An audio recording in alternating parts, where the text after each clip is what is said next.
Now it's time for the last word with the great Lawrence O'Donnell.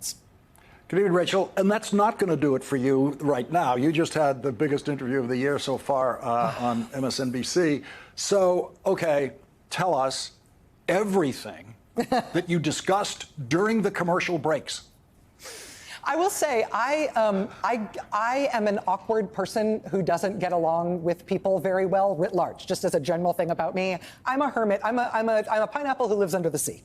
But I get along really well with Vice President Harris in the sense that I find her easy to talk to.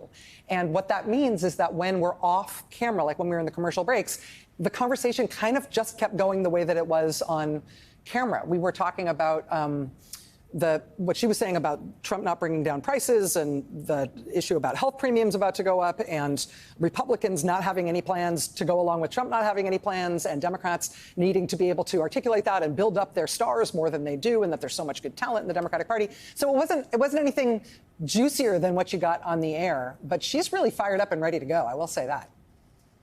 So I haven't read the book, and so that passage that you mentioned that has gotten a lot of controversial coverage, where she talks about Joe Biden making the decision to run for a second term and then it being up to him in the end to decide not to. And she uses the word recklessness in that passage. And tonight, in discussions with you, she includes herself in that recklessness that she's describing. Does that track with the text of the book? Yes, it does. I mean, what she says is she expresses regret for not having done more to help the White House arrive at the right decision about President Biden's reelection campaign. But she also explains why in the moment and in situ, she didn't feel like she could. She kind of makes the case, like, me of all people, I'm the one person who couldn't say, step aside, old guy, I need to be the one running instead of you. But she's definitely frustrated with the way that the ways decisions were made around the president. She doesn't really criticize President Biden himself. She definitely criticizes the team around him. But Lawrence, now that I know that you have not read the book, have you read the part that's about you? No, I have not. Do you know this one part? Can I read it to you? Go ahead. Okay. It's at page 22. The mythology of America says anyone can grow up to be president, but most people don't think that's really possible for them. Did I grow up as a kid with a dream to be president? No. My mother told me I could be anything, and I believed her, but president wasn't on my list. I was in my first year as a senator before it crossed my mind. Oddly, as a result of a throwaway remark. Doug and I were home in Los Angeles for the weekend having breakfast at a popular hangout in our neighborhood when Lawrence O'Donnell walked in. He wandered up to our table to talk about the dire consequences of a second Trump term. Quote, "You should run for president," he said. I honestly had not thought about it until that moment. The idea took root in my imagination, and as a result of running against Joe for the nomination in 2019, I wound up as his VP.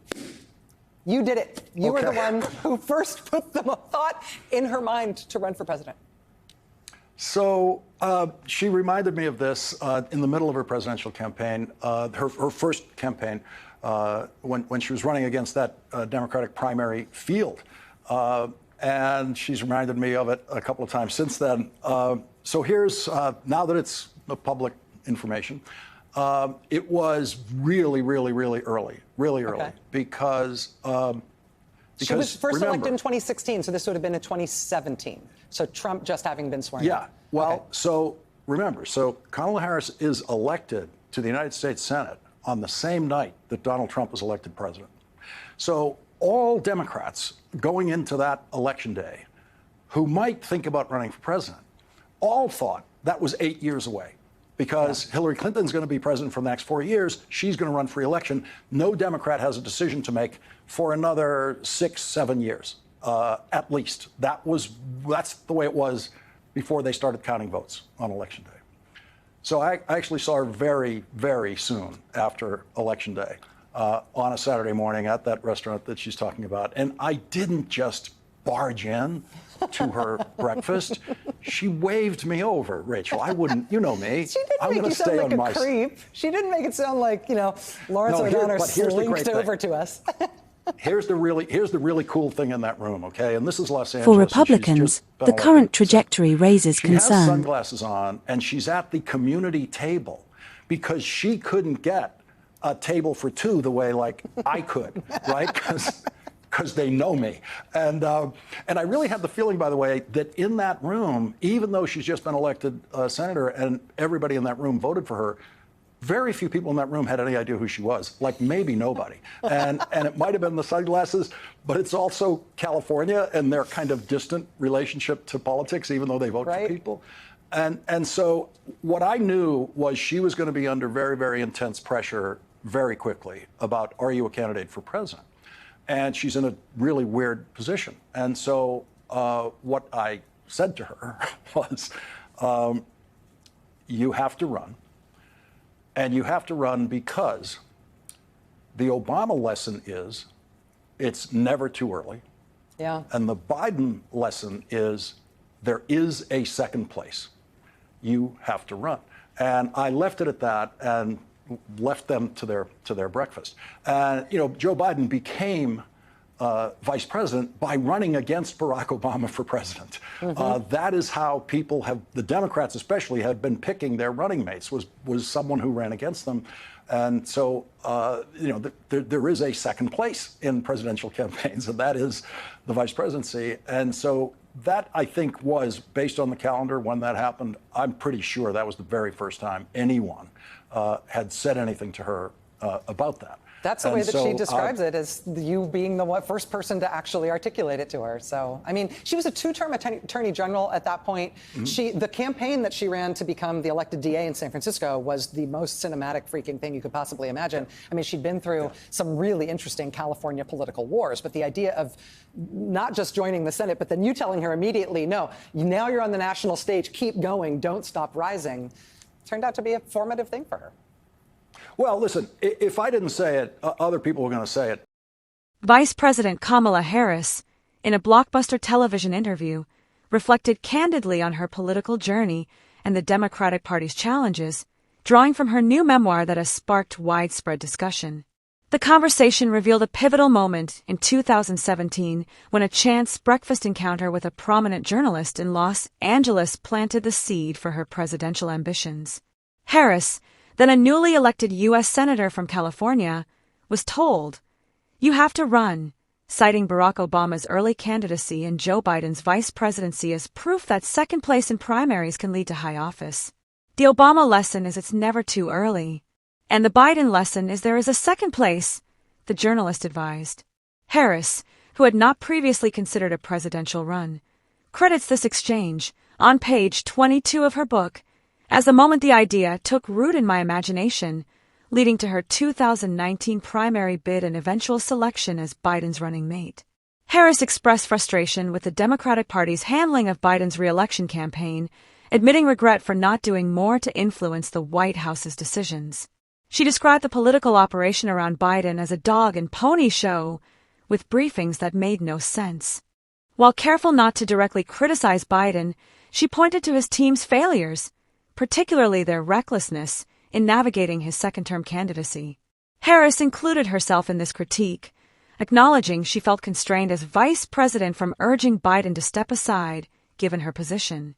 Me, of all people, I'm the one person who couldn't say, "Step aside, old guy," she explained, underscoring the delicate dynamics within the administration.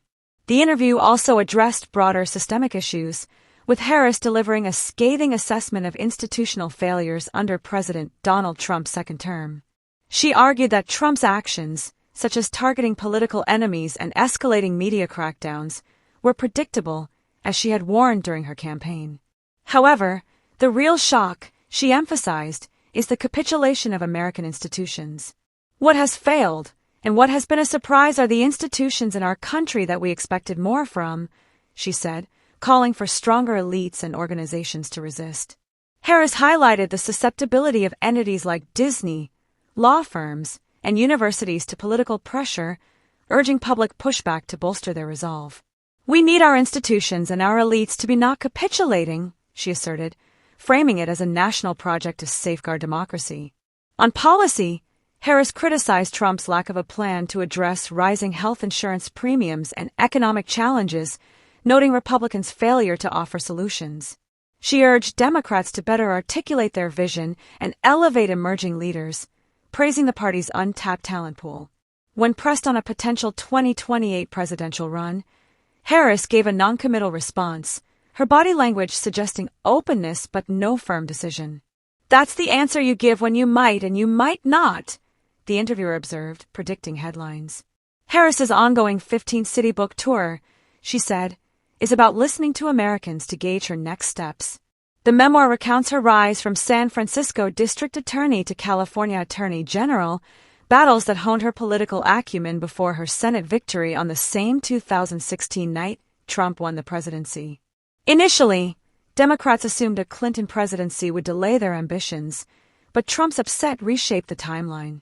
Harris's early Hollywood supporters saw her as a female Obama, capable of national leadership, a vision she embraced after the 2017 nudge.